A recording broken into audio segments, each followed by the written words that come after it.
அன்பானவர்களே, அன்பு வணக்கங்கள். ஒரு அன்பர் ஒரு கேள்வி கேட்டிருக்கிறார். எங்கள் வீட்டில்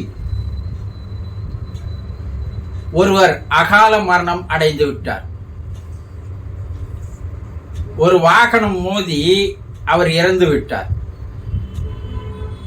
அவரால் எங்களுக்கு ஏதாவது பாதிப்புகள் ஏற்படுமா? அந்த ஆன்மா சாந்தி அடைந்திருக்குமா? கொஞ்சம் விரிவாக விளக்கி சொல்லுங்களேன் என்று கேட்டிருக்கிறார். அகால மரணம் என்பது துர்மரணம் என்று சொல்லுவார்கள்.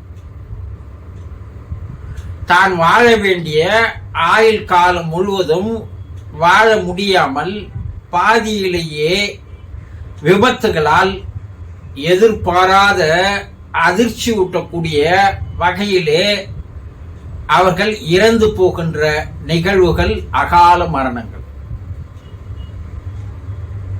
அது தற்கொலையாக இருக்கலாம், கொலையாக இருக்கலாம், விபத்துகளால் ஏற்படலாம், அல்லது தீ விபத்து ஏற்படலாம். இப்படி ஏதோ ஒரு எதிர்பாராத மரணம்.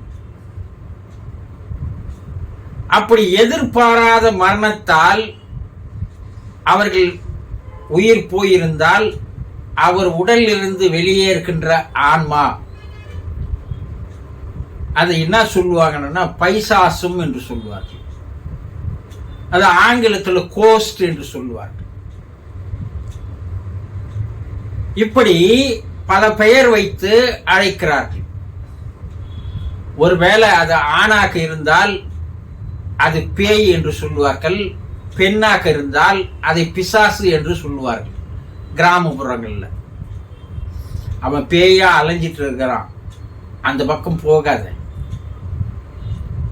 அங்க பிசாசு இருக்குது போகாத என்று பெயரை வைத்து அழைக்கிறார்கள். கிராமப்புறங்களில் இன்னும் கொஞ்சம் டீப்பா போய் பார்த்தோம்னா, அப்படி இறந்து போகின்ற ஆன்மா சாந்தி அடைவதற்காக ஆணாக இருந்தா முனீஸ்வரனை வணங்க வேண்டும் என்று சொல்லுவார்கள். பெண்ணாக இருந்தால் கன்னி ஸ்ரீ என்று சொல்லக்கூடிய அந்த கோயிலுக்கு சென்று வணங்க வேண்டும் என்று சொல்லுவார்கள். ஒரு கர்ப்பிணி பெண்ணாக கரு உடலில் இருந்து அந்த பெண் இறந்து போயிருந்தால் காட்டேரி என்று சொல்லக்கூடிய ஒரு கிராம தேவதையை வணங்கினால் அந்த ஆன்மாக்கள் சாந்தி அடையும் என்று நம்முடைய முன்னோர்கள் சில அனுபவங்களின் மூலமாக இதையெல்லாம் செய்து வைத்திருக்கிறார்கள். ஆன்மா சாந்தி அடைவதற்காக இவையெல்லாம் வைக்கப்பட்டவை. அப்போ இப்படி எதிர்பாராத விதமாக இறந்து போகின்ற அந்த ஆன்மாக்கள் பெரும்பாலும் அந்த விபத்து எங்கே நடந்ததோ அந்த விபத்து நடந்த இடத்திலிருந்து ஒரு 100 அடி வட்ட வலயத்திற்குள்ளேயே வெளியே போக முடியாமல் அந்த வலயத்திற்குள்ளேயே தான் அந்த ஆன்மா அலைந்து திரிந்தபடி இருந்து கொண்டிருக்கும். அப்படி அலைந்து திரிந்தபடி இருக்கின்ற அந்த இடத்தில் செல்பவர்கள் யாராக இருந்தாலும் மன பலவீனமாக இருப்பவர்களாக இருந்தால் அவர்களுடைய உடலிலே அது புகுந்துவிடும். அப்படி புகுந்து கொண்டு தன்னால் நிறைவேற்ற முடியாத ஆசைகளை, கனவுகளை, எண்ணங்களை அவர்களுடைய உடலில் இருந்து கொண்டு அதை நிறைவேற்றும். அவர்களுடைய எண்ணங்களை, செயல்களை, கற்பனைகளை, கனவுகளை அந்த உடலில் இருந்து கொண்டு அதை நிறைவேற்றிக் கொள்வதற்கு முயற்சி செய்யும். சில நேரங்களில் அந்த உடலை தன்னுடைய கட்டுக்குள் கொண்டு வந்து அது பல்வேறு விதமான விபரீதமான விளையாட்டுகளில் ஈடுபடும். ஒரு விதமாக கற்றுவது, ஒரு விதமாக ஆடி குதிப்பது, பார்வை நிலைக்குத்தி இருப்பது, சில ஆக்ரோஷமான வார்த்தைகளை வெளிவிடுவது, இப்படியெல்லாம் அவர்களுடைய நடவடிக்கைகளே மாறிவிடும். அதைதான் அவனை பேய் பிடிச்சிருக்குன்னு சொல்லுவாங்க. இது உண்மையா? 100% உண்மை என்பதை இன்றைய ஆவி உலக ஆராய்ச்சியாளர்களும் சரி, மருத்துவ ரீதியாக ஆராய்ச்சி செய்பவர்களும் சரி, இதையெல்லாம் 100% உண்மை என்பதை கண்டுபிடித்து நிரூபித்து இருக்கிறார்கள். அதையெல்லாம் வைத்துக் கொண்டுதான் ஆங்கில படங்களில் எல்லாம் கதைகளாக ஆக்கி அதை பேய் படங்களாக எடுத்து வருகிறார்கள். இது கற்பனை அல்ல. கற்பனை என்று நினைத்தால் உங்களுடைய அறிவினுடைய தரம் இன்னும் உயரவில்லை என்றுதான் சொல்ல வேண்டும். உலக அளவிலே அது சைனாவாக இருந்தாலும் வளர்ச்சி பெற்ற நாடு. இன்று உலகத்திலே நம்பர் 1 நாடாக இருக்கிறது சைனா. ஜப்பான், தாய்லாந்து போன்ற நாடுகளிலும் கூட இதை நம்புகிறார்கள், நிரூபித்திருக்கிறார்கள். அதற்கு பலவிதமான பரிகாரங்களாக பலவிதமான வழிபாடுகளை அந்த மக்களும் செய்து வருகிறார்கள். அப்ப அவர்கள் எல்லாம் முட்டாள்களா? அப்போ உலக அளவில் இதை நிரூபிக்கிறார்கள். எப்படி நிரூபிக்கிறார்கள்? இப்படி அகால மரணம் அடைந்த அந்த ஆன்மாக்கள் ஒரு 3 வயதிலிருந்து 8 வயது வரை இருக்கின்ற அது ஆணோ பெண்ணோ குழந்தைகளுடைய உடலிலே அது போய் புகுந்து கொள்கிறது.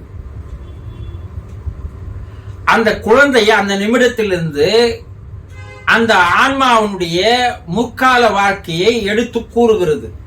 நான் இந்த இடத்தில் பிறந்தேன், இந்த தாய் தகப்பனுக்கு நான் பிறந்தேன், நான் ஆணாக பிறந்தேன், பெண்ணாக பிறந்தேன், இந்த வயது வரை நான் வாழ்ந்து வந்தேன், இந்த விபத்தில் இந்த இடத்தில் நான் அகால மரணம் அடைந்தேன் என்பதையெல்லாம் அந்த குழந்தைகளின் வாயிலாக தெளிவாக எடுத்து கூறுகிறது. இந்த ஆவி உலக ஆராய்ச்சியாளர்கள் அப்படிப்பட்ட குழந்தைகளை 1000க்கு மேற்பட்ட குழந்தைகள் சொல்வதை உண்மைத்தானா என்று அந்தந்த இடங்களில் போய் பார்த்து நிரூபித்து அவை அனைத்தும் உண்மை என்பதை பதிவு செய்திருக்கிறார்கள். அப்போ மனம் பலவீனமான அந்த குழந்தைகள் உடலிலே புகுந்து கொண்டு தன்னுடைய முற்கால வாழ்க்கையை எல்லாம் அவை தெரிவிக்கின்றன. பெயரோடு, தாய் தகப்பன் பெயரோடு, வாழ்ந்த ஊர், வீதி, எண், வீட்டு எண்ணோடு, தன்னுடைய குடும்பத்தில் எத்தனை பேர் இருந்தார்கள் என்பதையும், தன்னுடைய விபத்து எங்கே நடந்தது, எந்த தேதியில் நடந்தது, எந்த மணி நேரத்தில் நடந்தது எல்லாம் கூறுகிறது. இப்படி மற்றவர்கள் மனதிலே, மற்றவர்கள் உடலிலே புகுந்து கொண்டு அது தன்னுடைய கோரிக்கைகளை, தன்னுடைய எண்ணங்களை, தன்னுடைய ஆதகங்களை, தன்னுடைய கவலைகளை, வேதனைகளை அது வெளிப்படுத்துகிறது. அப்படி இருக்கின்ற ஆன்மாக்கள் சாந்தி அடைவதில்லை. அது மீதி ஆயுள் காலம் முழுவதும் விபத்து நடந்த இடங்களிலேயே தான் சுற்றி கொண்டிருக்கிறது. அப்படி சுற்றி கொண்டிருப்பது அந்த பக்கம் வருபவர்களை அது பிடித்துக் கொள்கிறது, அவர்கள் உடலிலே புகுந்து கொள்கிறது. இது ஒண்ணு.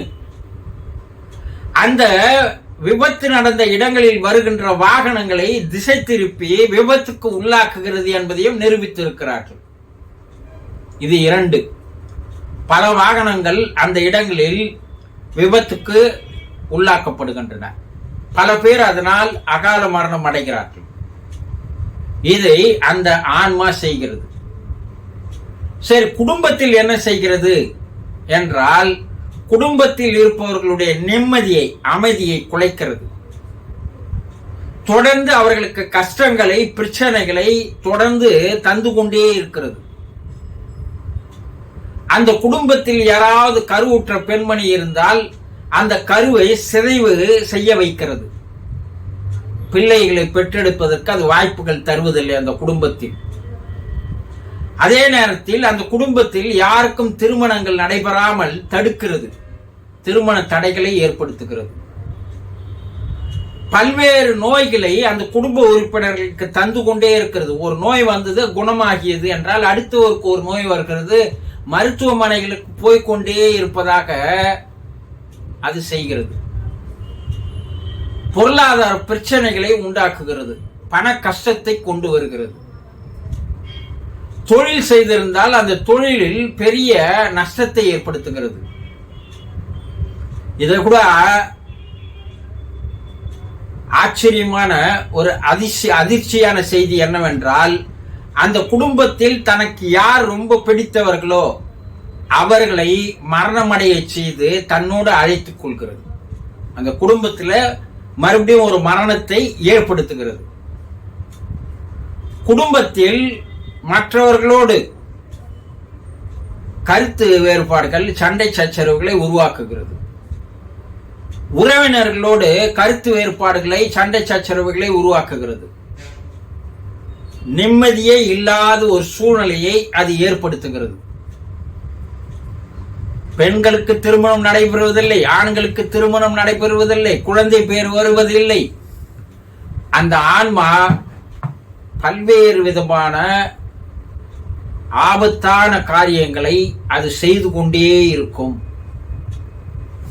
அதிலிருந்து வெளிவரவே முடியாது. மேலும் பல அதிர்ச்சி தரத்தக்க வகையிலே பல்வேறு விதமான ஆபத்துக்களை உண்டாக்குகிறது என்றும் சொல்கிறார்கள். அப்ப என்னதான் செய்யணும்?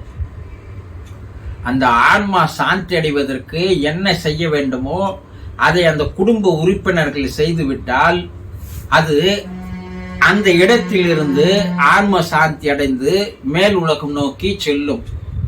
இல்லை என்றால் எத்தனை ஆண்டுகளானாலும் சரி அது இருந்து கொண்டு குடும்ப உறுப்பினர்களுக்கு ஏதாவது ஒரு வகையில் பாதிப்புகளை ஏற்படுத்தி கொண்டேதான் இருக்கும் என்பது ஆய்விலிருந்து தெரிய வருகின்ற உண்மைகளாகும்.